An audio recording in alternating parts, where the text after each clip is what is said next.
Hello everyone, welcome to Karma Education. We have started a special UGC NET Education previous year question series based on June 2025. In our previous videos, we have already covered questions 51 to 110 with detailed explanations and exam oriented tips. In today's video, we will discuss questions from 111 to 120. Along with the correct answers, we will analyze every option, understand the concepts behind the questions, and learn important UGC NET points that can help you in your upcoming exam.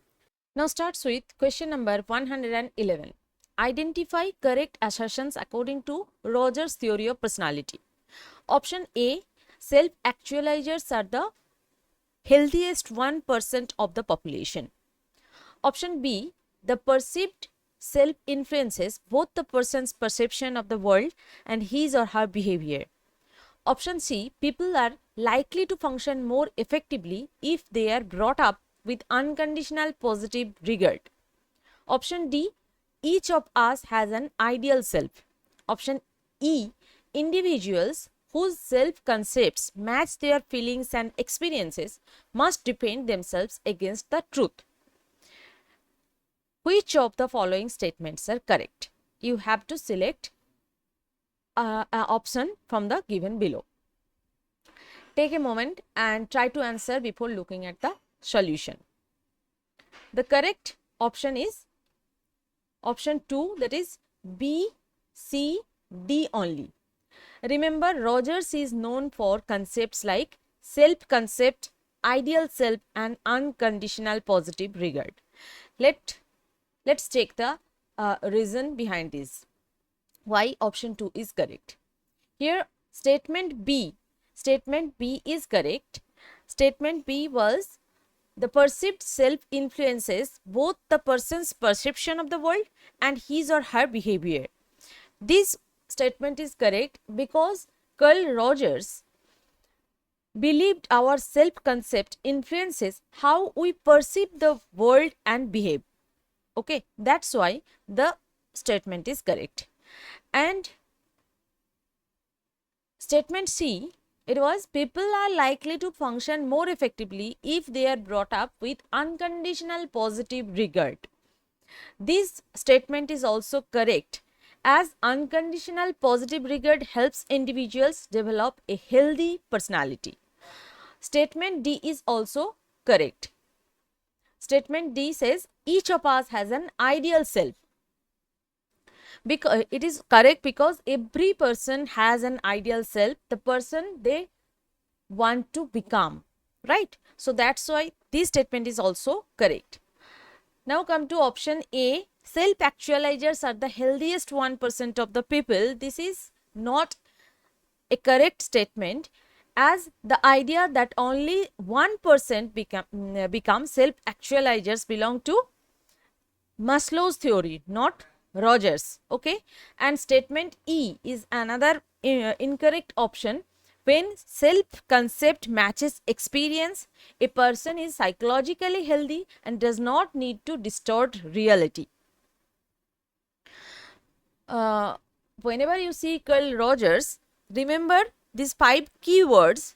First one is self concept, then ideal self, unconditional positive regard, congruence, and humanistic approach. Easy memory trick for UGC NET exam. S for self concept, I for ideal self, U for unconditional positive regard, and C for congruence, and H for human psychology. Rogers says the closer your real self is to your ideal self, the healthier your personality. Okay. Now moving on to the question number 112. Which of these statements does not describe snowball sampling correctly? Statement A, it is a non-probability sampling technique. Statement B, it is used when the target population is readily available. Statement C, initial participants refer others to take part in the study.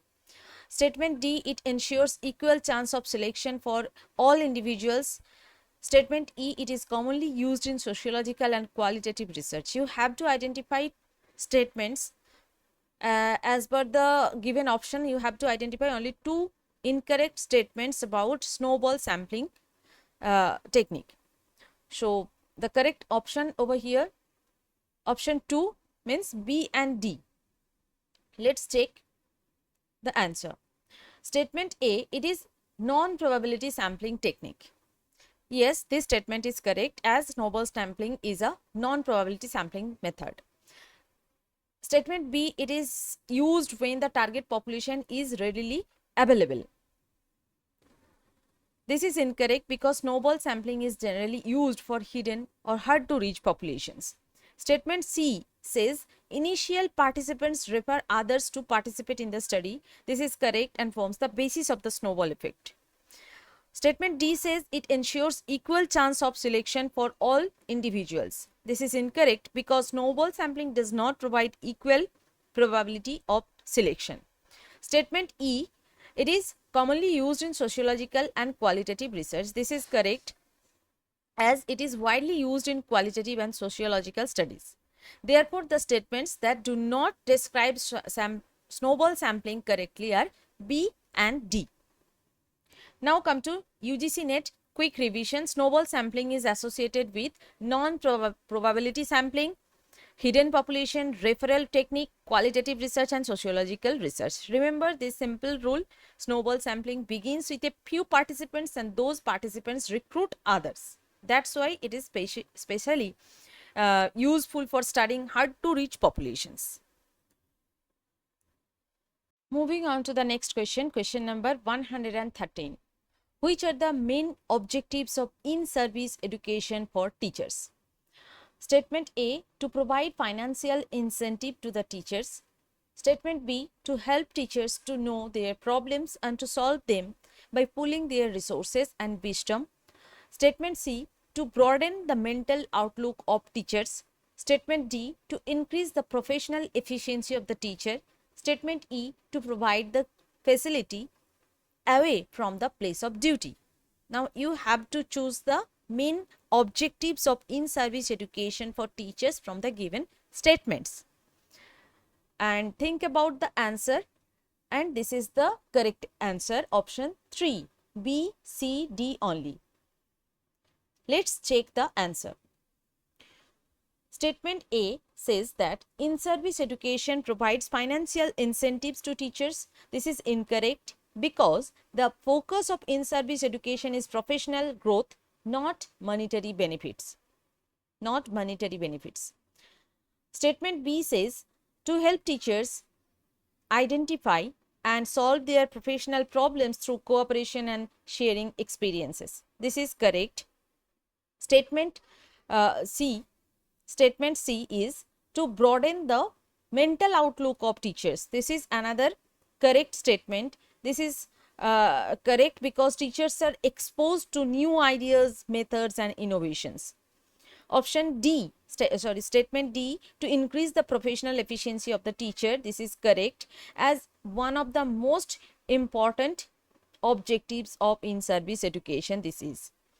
Statement E, to provide facilities away from the place of the duty. It is incorrect because the purpose is professional development, not merely providing facilities, right? Therefore, the correct statements are B, C and D. Hence, the correct option is option C. UGC NET quick revision. In-service teacher education is associated with professional development, teacher competency enhancement, continuous learning, refresher courses and improvement of the teaching learning process. Remember this simple rule, in-service education means learning while serving. Learning while serving. It helps teachers remain updated, effective and professionally competent throughout their careers.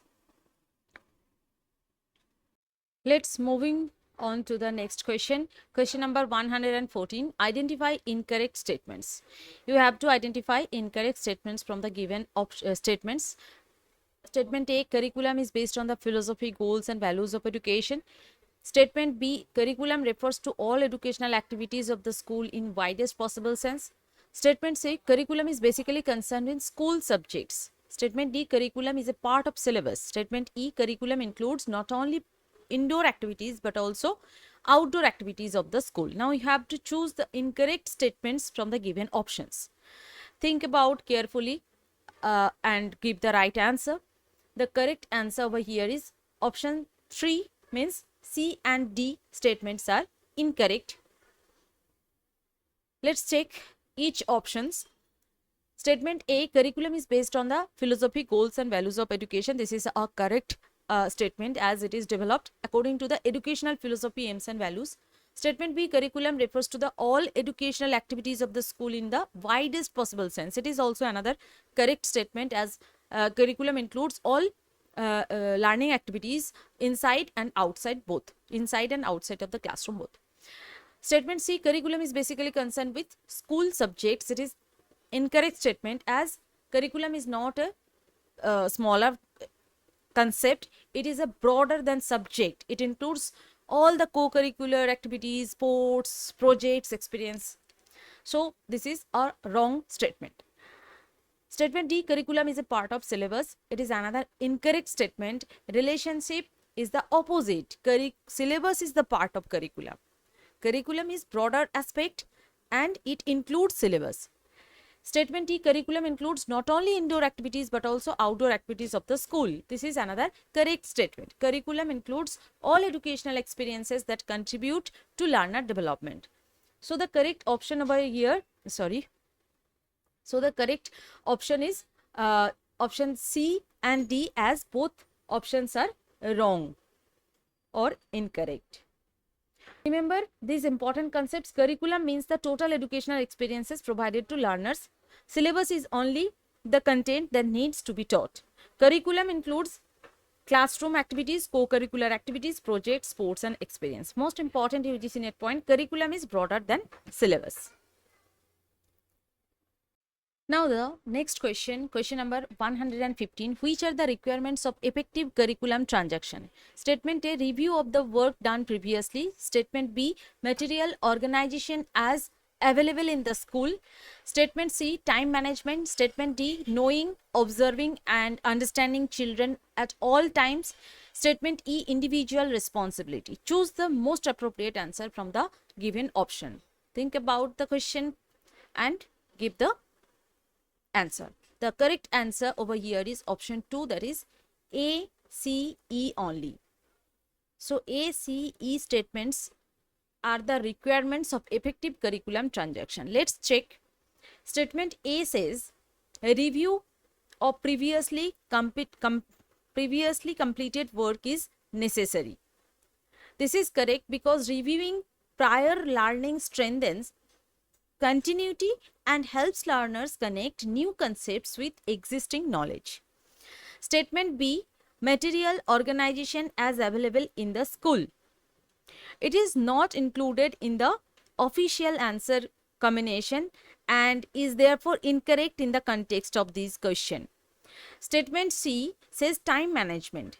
This is correct because effective curriculum implementation requires proper use of instructional time. Statement D, knowing, observing and understanding children at all times, although important for teaching, it is not considered a direct requirement in the official answer key. Statement E says individual responsibility. This is correct because successful curriculum transaction depends on the responsibility, commitment of the teacher. Therefore, the correct statements are A, C and E. Now come to the UGC NET quick revision. Effective curriculum transaction is associated with review of previous learning, time management, teacher responsibility, curriculum implementation and achievement of learning outcomes. A well transacted curriculum ensures that learning objectives are achieved efficiently and meaningfully. Moving on to the next question, question number 116. Which of the following are the essential characteristics of good research hypothesis? Statement A, it should be clear and precise. Statement B, it should be testable. Statement C, it should be based on ethical consideration. Statement D, it should be stated in general terms without specifies. Statement E, it should indicate a relationship between variables. Think carefully and give the right answer. The correct answer over here is option 1, that is A, B, E only. A, B, E statements are the essential characteristics of good research hypothesis. Let's check every options. Statement A says a hypothesis should be clear and precise. This is correct because a researcher must clearly understand what is being tested. Statement B, it should be testable. This is also correct because a hypothesis must be capable of verification through research. Statement C, it should be based on the ethical consideration. This is incorrect. Ethics guide the research process, but they are not a defining characteristic of a hypothesis. Statement D says a hypothesis should be stated in general terms without specifies. This is incorrect because a good hypothesis should be specific and focused.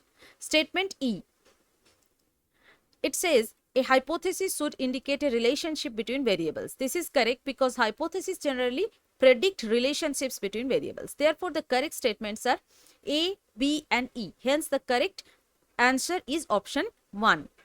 Now, UGC NET quick revision. Remember the key characteristics of good hypothesis. It must be clear and precise, testable, verifiable, specific, relationship between variables and based on theory or evidence. Most important exam point, a hypothesis should never be vague. It must be specific enough to be tested through research. Remember the CTSR rule, clear, testable, specific, relationship.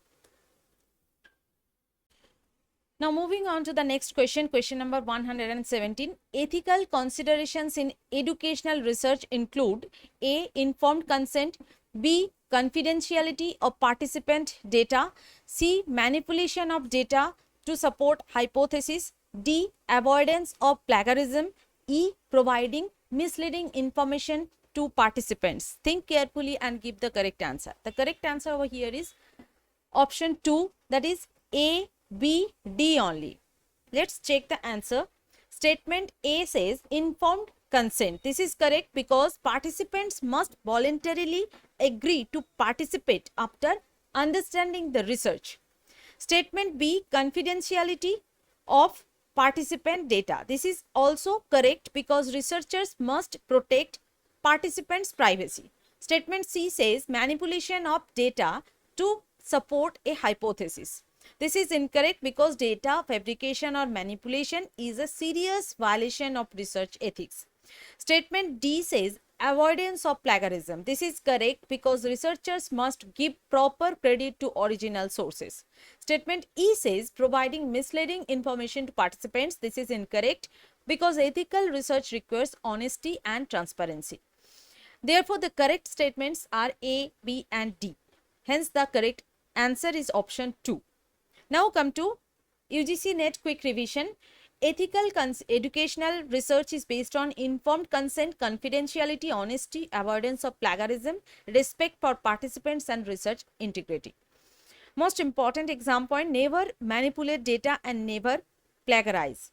These are among the most common ethics based questions in UGC NET. Remember the ICAR rule, informed consent, confidentiality, avoid plagiarism, research integrity.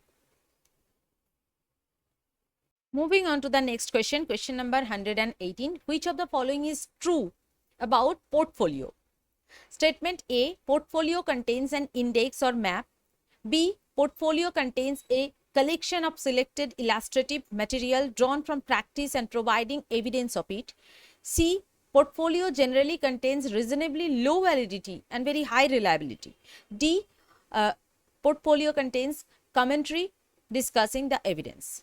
Now, think about the question carefully and give the answer. The correct answer over here is option 4. That is A, B, D statements are true regarding portfolio. Let's check each options. Statement A says that the portfolio contains an index or map. This is correct because portfolios are organized collection. Portfolios are organized collection of evidence and we usually include a table of contents or index. Statement B. Statement B says that portfolio contains selected materials and evidence from practice. This is also correct because portfolios document learning, achievement, and professional growth. Statement C says that portfolios have very low validity and very high reliability. This is incorrect because portfolio assessment generally has high validity as it reflects real performance and authentic learning. Statement D says that portfolios contain commentary discussing the evidence. This is correct because reflection and commentary are important parts of portfolio assessment. Therefore, the correct statements are A, B, and D. A, B, and D. Hence, the correct option is option 4.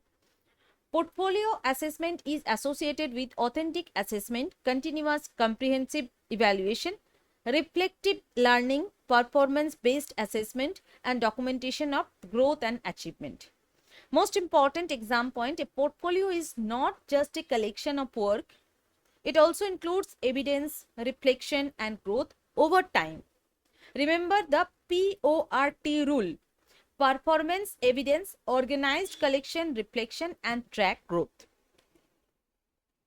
Now the next question is question number 119. Which of the following is correct in context of writing objectives in behavioral terms? A. Robert Miller's approach 1962 has its origin from biological sciences. Statement B. Robert Merger's approach gives emphasis on the action verbs rather than mental processes. C. Regional College of Education, Mysore, NCERT, 1972 approach for writing behavioral objectives emphasized on mental abilities. D. Robert Major concentrates on cognitive, affective, and psychomotor objectives. E. B. S. Bloom has shifted the emphasis from content to objective.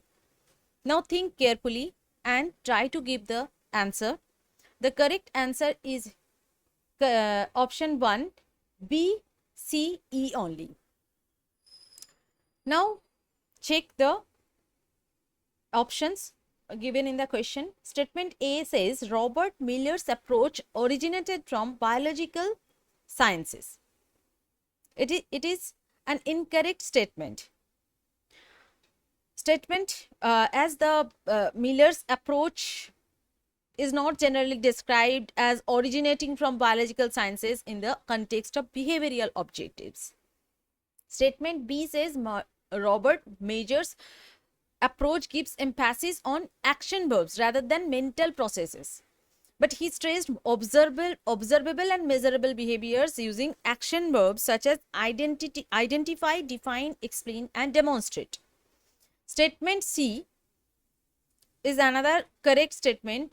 Regional College of Education, Mysore approach emphasized on mental abilities. The RCE Mysore approach focused on development and assessment of mental abilities. So this is the correct statement. Statement D says Major concentrated on cognitive, affective, and psychomotor objectives. This is incorrect because these domains are mainly associated with Bloom, Krathwohl, and Simpson. Statement E says Bloom shifted the emphasis from content to objectives. This is correct because Bloom focused on what learners should achieve rather than merely what teachers should teach. Therefore, the correct statements are B, C, and E. Hence, the correct answer is option 1. Now, UGC NET quick revision. Behavioral objectives are associated with Robert Major, action verbs, observable behavior, measurable learning outcomes, Bloom's taxonomy, and the mental abilities approach of RCE Mysore. Most important exam point, behavioral objectives should always be written in terms of what the learner will do, not what the teacher will teach. Remember the MAB rule. Merger relates with measurable behavior, action verbs relates with observable performance, and Bloom objectives before content. Let's start the next question. Question number 120. Which of the following statements are true about educational technology. A. Educational technology borrowed the term systems approach from management studies. B. By the mid 1950s, educational technology borrowed the term system approach. C. Technology of education implies the use of audiovisual aids. D. Educational technology borrowed the term corrective feedback from cybernetics. E. In the initial phase of development of educational technology, it mainly referred to technology in education, right? So this is the statements. You have to select the correct statements regarding educational technology. Think carefully and give the answer. The correct answer over here is option 3, A, D, E. Let's check each statements. Statement A. Statement A, educational technology borrowed the term systems approach from management studies. This is a correct statement. Educational technology adopted the system approach for planning, implementing and evaluating the teaching learning process, and it is borrowed from management studies. So this is the correct option, correct statement. Next is statement B, by the mid 1950s, educational technology borrowed the term system approach. This is incorrect, as it became prominent mainly during the 1960s, not specifically in the mid 50s. So this is the incorrect statement. Now statement C, technology of education implies the use of audio visual aids. Incorrect, because the use of audio visual aids is associated with technology in education, not technology of education. Okay. Then D option, statement D, educational technology borrowed the term corrective feedback from cybernetics. This is correct, as the concept of feedback was borrowed from the cybernetics, which studies control and communication system. Statement E, the initial phase of educational technology mainly referred to technology in education. This is correct, because the initial focus was on media, teaching aids and instructional devices. Therefore, the correct statements are A, D and E. Now come to the UGC NET quick revision. Educational technology is associated with system approach, cybernetics and feedback, technology in education, technology of education, instructional design and improvement of the teaching learning process. Most important exam point, technology in education is equal to hardware approach is equal to audiovisual aids. Technology of education is equal to software approach is equal to learning theories and instructional design. Remember the SFIT rule, system, feedback, in education, technology of education. So we have successfully completed questions 111 to 120 from the UGC NET Education June 2025 paper. I hope these detailed explanations helped you understand not only the correct answers but also the concepts behind them. If you found this video helpful, please like, share and subscribe to Karma Education. Until then, keep learning, keep practicing and stay focused on your UGC NET goal. Thank you for watching.